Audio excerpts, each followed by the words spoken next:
Assalamualaikum warahmatullahi wabarakatuh. Apa khabar anda semua? Jadi alhamdulillah hari ini saya nak kongsikan kepada anda semua bagaimana zaman fatrah, zaman yang ketiadaan Nabi SAW, bagaimana zaman bila mana Nabi dilahirkan, bagaimana zaman selepas Nabi dilahirkan dan bagaimanakah Nabi menjalani kehidupan dia semasa dia kecil sampailah dia membesar. Itu yang kita akan kongsikan pada hari ini. Jadi jom sama-sama kita belajar video kita pada kali ini. Jadi bila mana Allah dah takdirkan yang mana Nabi Isa alaihi salam telah pun diangkat. Bila mana dikejar oleh Bani Israel, maka Allah mengangkat Nabi Isa alaihi salam ke dekat langit. Maka bila mana Nabi Isa alaihi salam dikejar oleh Bani Israel, dan ketika itulah Allah mentakdirkan yang Nabi Isa alaihi salam akan diangkat dekat langit. Maka dekat sini ada dua riwayat yang mengatakan pembantu kepada Nabi Isa alaihi salam dirupakan wajah seperti wajah Nabi Isa alaihi salam dan dialah disalib, dialah dihukum. Dan ada riwayat kedua mengatakan dalam ramai-ramai Bani Israel Allah pilih seorang yang mana Allah rupakan wajah dia seperti Bani Israel, yang dialah ditangkap oleh Bani Israel dan dibunuh oleh Bani Israel. Jadi bila mana Nabi Isa AS diangkat oleh Allah Subhanahu Wa Taala, ketika itulah dinamakan sebagai zaman fatrah. Daripada zaman Nabi Isa diangkat sampailah zaman kelahiran baginda sallallahu alaihi wasallam, zaman yang ketiadaan Nabi walaupun seorang. Jadi berapa lama, berapa tempoh zaman di antara Nabi Isa diangkat dengan kelahiran Nabi SAW? Ada banyak pandangan, ada banyak riwayat. Riwayat yang pertama mengatakan tempoh jangka masa itu adalah selama 600 tahun. Dan pandangan kedua mengatakan daripada Imam Bukhari dan Salman Al-Farisi, pandangan kedua adalah sepanjang ataupun selama 560 tahun. Dan pandangan ketiga adalah selama 540 tahun. Ada 2-3 lagi pandangan, cuma kalau kita nak tengok semua tak habislah. Jadi sangat lama tempoh tu di antara Nabi Isa AS diangkat dengan kelahiran Nabi SAW. Kita ambil yang kebanyakan para ulama pakai, iaitu selama 600 tahun. Jadi sepanjang 600 tahun tu macam-macam berlaku kepada manusia, yang mana tidak ada seorang pun Nabi untuk beri peringatan kepada mereka. Tidak ada seorang pun Nabi yang nak menasihati mereka, tunjukkan jalan yang benar kepada mereka. Sebab itulah mereka digelarkan sebagai zaman fatrah. Sebab itulah ramai di antara ulama kata di tahun kelahiran Nabi, Nabi lahir pada waktu yang tepat, pada masa yang tepat, pada masa yang sesuai, dalam keadaan masyarakat Mekah, dalam keadaan masyarakat dunia dalam keadaan kritikal. Bagaimana mereka boleh menyelewengkan dari sudut akidah yang sangat ketara, kita boleh tengok bagaimana mereka boleh sembah berhala, bagaimana dekat Parsi mereka menganggapnya api itu sebagai Tuhan mereka, macam mana mereka boleh berfikir yang api yang mereka cipta, yang mereka hidup, yang mereka jaga, itu sebagai Tuhan mereka. Dan bagaimanakah Kristian menjadi agama rasmi bagi kerajaan Romawi pada masa itu. Jadi sebelum Nabi lahir, pada masa itu masih lagi ada yang berpegang kepada ajaran Nabi Isa AS, masih lagi ada. Seperti mana kita tengok dalam kisah Salman Al-Farisi yang saya buat video sebelum ni kan, kisah Salman Al-Farisi yang mana mencari Nabi akhir zaman kan. Dia belajar dengan seorang paderi ni yang beriman kepada ajaran Nabi Isa AS. Dia kata, wahai Salman, sesungguhnya hari ini sekarang sudah tidak ada lagi orang yang benar-benar beriman kepada ajaran Nabi Isa AS. Maka pergilah ke si fulan, sesungguhnya dia masih lagi berpegang kepada ajaran Nabi Isa AS, yang mana sebelum kelahiran Nabi lagi, yang mana puak-puak Yahudi mencari Nabi akhir zaman dalam hati mereka dan perasaan mereka.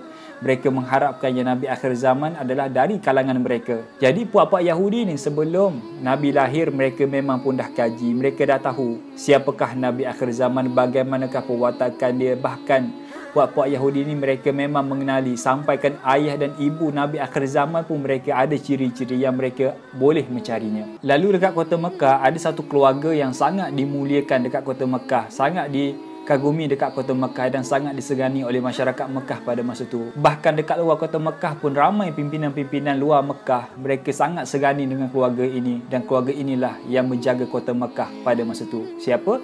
Abdul Muttalib. Itu datuk kepada Nabi SAW. Dialah yang menjaga kota Mekah, dialah yang menjaga Kaabah. Andai kata ada satu rombongan yang datang ke dekat kota Mekah tujuan untuk ziarah Kaabah, maka keluarga Abdul Muttalib inilah yang akan menjaga kebajikan mereka, yang akan menjaga tempat tidur mereka, makanan mereka, minuman mereka, kebajikan dan kesemua yang akan dijaga sebaik mungkin oleh keluarga Abdul Muttalib. Jadi dalam ramai-ramai anak kepada datuk Nabi SAW, adanya Abu Lahab, adanya Sayyidina Hamzah, dan antaranya Abu Talib, dan antaranya adalah Abdullah, iaitu ayah kepada Nabi SAW. Dia ada ramai orang anak. Jadi dalam ramai-ramai anak kepada Abdul Muttalib, ramai-ramai itu dia ada seorang anak yang dia paling sayang, iaitu Abdullah, ayah kepada Nabi SAW. Jadi Abdullah ni dekat kota Mekah, dia antara pemuda yang hot, antara pemuda yang ramai orang suka dengan akhlaknya, dengan perangai dia, sangat disegani, sangat disukai oleh masyarakat Mekah pada masa itu, dengan akhlak, dengan tutur kata dia. Ramai di antara yang meminati dengan Abdullah ibn Abdul Muttalib, ayah kepada Nabi SAW, antara orang yang hot lah dekat kota Mekah pada masa itu.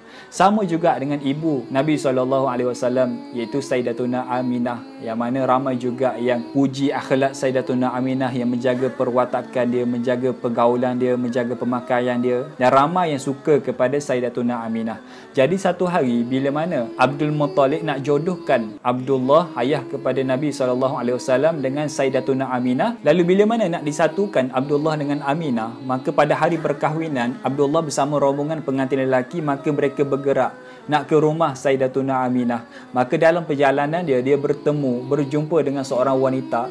Bila mana wanita itu datang kepada Abdullah, dia kata kepada Abdullah, "Wahai Abdullah, kahwinilah aku. Wahai Abdullah, kahwinilah aku. Pilihlah aku sebagai isteri kamu, wahai Abdullah." Secara tiba-tiba, dalam keadaan Abdullah tidak mengenali wanita, siapakah wanita itu, siapakah dia, Abdullah tak kenal.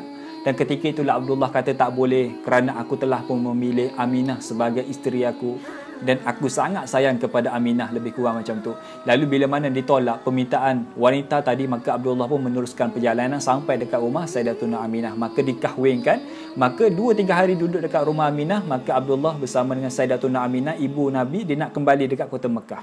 Maka dalam perjalanan mereka nak kembali kat rumah Abdullah balik, maka mereka bertemu kembali dengan wanita yang mula-mula yang mereka jumpa tadi. Tetapi yang hairannya, wanita itu tidak memandang langsung Abdullah, tidak tegur pun Abdullah. Ketika itulah Abdullah rasa hairan, kenapa pada hari ini wanita itu tidak memandang aku dan tidak menegur aku. Dan ketika itulah Abdullah pergi dekat wanita itu dan tanya kepada wanita itu, "Wahai wanita, kenapa hari ini kamu tak pandang aku dan tak tegur aku seperti mana kamu tegur aku pada kali pertama kita jumpa?" Kata wanita tadi, "Wahai Abdullah, masa mula-mula kali aku melihat kamu, aku memandang wajah kamu, adanya cahaya dekat wajah kamu. Tetapi hari ini cahaya itu tidak ada lagi pada wajah kamu. Malah cahaya itu berpindah kepada isteri kamu, Aminah." Berpindah kepada Aminah dalam keadaan Aminah dengan Abdullah tak faham apa benda cahaya, apa yang dimaksudkan oleh wanita tadi. Jadi rupa-rupanya wanita itu adalah Ruqayyah bintu Naufal, adik-beradik kepada Waraqah bintu Naufal, yang mana sepupu kepada Sayyidatuna Khadijah binti Khuwailid. Rupa-rupanya Ruqayyah bintu Naufal telah pun mengkaji Nabi akhir zaman, dan dia juga telah mengkaji siapakah ayah kepada Nabi akhir zaman. Dan lalu bila mana dia mengkaji, dia mendapati yang Abdullah, daripada zuri Abdullah inilah akan melahirkan Nabi akhir zaman. Tengok bagaimana mereka sangat mencari Nabi akhir zaman, dan bahkan dalam diri Ruqayyah, dia mengharapkan Abdullah akan memilih dia sebagai isteri dia. Semoga dengan memilih dia sebagai isteri, dengan dialah akan melahirkan Nabi akhir zaman, manusia yang paling mulia di atas muka bumi. Itu harapan dia. Maka tak lama perkahwinan antara Abdullah dengan Sayyidatuna Aminah, maka mereka dikurniakan dapat satu berita yang Aminah mengandung. Dan pada satu hari, bila mana Abdullah buat satu persiapan nak pergi dekat Syam untuk berdagang. Kerana kebiasaan masyarakat Mekah pada masa itu, bila mana musim panas mereka akan keluar, bila mana musim sejuk pun mereka akan keluar untuk berdagang. Kerana pada musim sejuk mereka akan pergi ke Yaman, bahkan bila mana musim panas mereka akan pergi dekat Syam. Tujuan apa? Tujuan untuk berdagang.